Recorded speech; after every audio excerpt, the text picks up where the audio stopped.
1000 1500 দিলে আপনাকে ছাড় দিবে, নাহলে দাম ভেঙে ভাড়া দিবে। এগুলো চাঁদাবাজি না? সেগুলো নিয়ে যদি না নামি, ইনকাম না করে আমরা ফ্যামিলিগুলো কিভাবে চালাবো?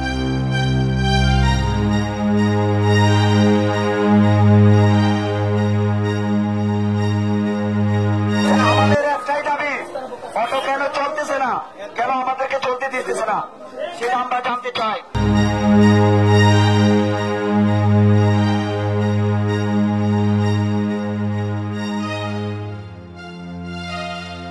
আমরা সবসময় আমরা কোনো রোড উড়ি না, আমরা পুলিশ এমনকি সার্জেন্ট ট্রাফিক যেগুলো আমরা নিয়ন্ত্রণ করে চলি। আমাদের দূরণ দিলে আমরা জুড়ি চাইগা, আর এমনকি জালালাবাদ ওদের তোমরা যদি এখান থেকে না সরে একবারে তোমাদের আওয়ামী লীগের মামলা দেওয়া হবে। আমাদেরকে লাঠি চার্জ করছে, আমরা শুধু মেয়র সাহেবকে এটাই অনুরোধ করি কি জন্য আমাদের লাঠি চার্জ করেছে। আমরা টু করলে টু দিই, এমনকি পুলিশ আলাদা দল আমরা আত্মসত্ম করি। ক্লিক বক্স আছে যে ওখানে 1000 1500 দিলে আপনাকে ছাড় দিবে, নাহলে দাম ভেঙে ভাড়া দিবে। এগুলো চাঁদাবাজি না?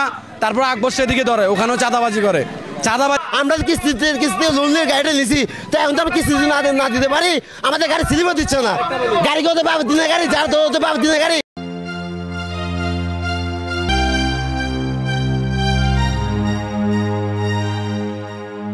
আমি শুধু প্রশ্ন মাননীয় মেয়র সাহেবের সাথে, আমরা সেফফুল গাড়ি চালাইতে চাই, সেফভাবে গাড়ি চালাইতে চাই। আমরা গলিতে ভিতরে থাকবো, গলির প্রাপ্তবয়স্ক দেখবো, অবশ্যই দেখবো, কিন্তু জরিমানা কেন 3250 টাকা হয়, এটার জবাব আমি চাই।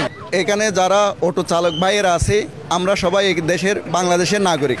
আমরা চাই সুন্দর একটা ব্যবস্থাপনা। আমরা এখান থেকে আমরা কি করে খাবো? আমাদের কোনো কর্মস্থল নাই। দৈনিক আমাদের 1000-1200 টাকা করে আমাদের দৈনিক খরচ আছে, ফ্যামিলি চালাইতে হয়। আমরা যদি রোডের মধ্যে অটো রিক্সাগুলো নিয়ে যদি না নামি, ইনকাম না করে আমরা ফ্যামিলিগুলো কিভাবে চালাবো? আমাদের কোনো সরকারি বা বেসরকারি কোনো প্রতিষ্ঠান বা